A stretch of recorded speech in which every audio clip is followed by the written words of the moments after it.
Okay, I'm going to speak about Jack Novak. Before I talk about Jack Novak, I really want to congratulate everybody up here. And I know nearly all of you guys. And one of the really cool things about every single athlete that's sitting up here today is they're all great people. But one of the other things that's really cool about all these athletes that are sitting up here today is they all know how to fight through adversity. And I think that's an important thing for us to understand as parents and as a coaching community and as athletes. None of these kids got up here because it was easy. They've all had to fight through something difficult. And that's what sustained them and made them get to the next level. And that's one of the reasons, one of the things I want to talk about Jack. Jack is a kid, and it would be really dismissive of me to say that Jack is God-given talent. Jack has God-given talent, there's no doubt. But there's no way Jack would be at the level he's at if he didn't put in an incredibly huge amount of work. Jack works harder than any kid I know at baseball. He lives and breathes baseball. When he wakes up in the morning, he thinks about baseball. When he goes to bed at night, he's thinking about baseball.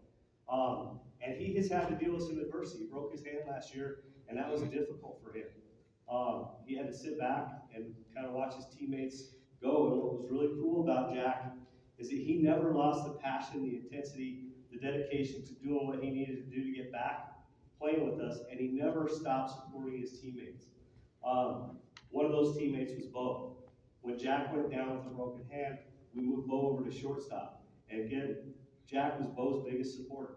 And watching these two guys up the middle of our infield has been really something special.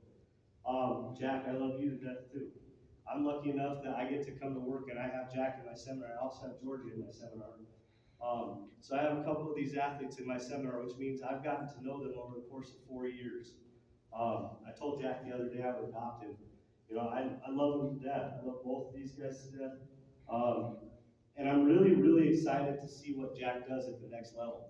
He does have God-given ability. He's a phenomenal player, but he's going to put in the time and energy it takes to sustain him and make him one of the top players that program has ever seen. So when he goes off to CSU Pueblo, they're getting just a heck of a player and just a great human being. And it goes for both of you guys. It goes for all you.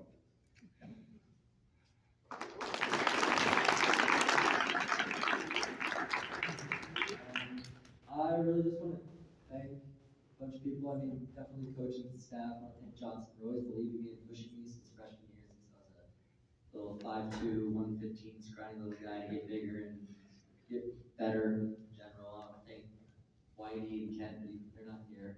I'll thank them another time. But I also want to thank my friends and teammates that have always been here to support me and really just help the process be easier and more enjoyable when things get tough. And most importantly, I want to thank my family for financially supporting me. It's not the cheapest thing, but I put them through. And then also emotionally supporting me, always being there for me if I'm down or even pushing me when I need to get that little shove for the next level.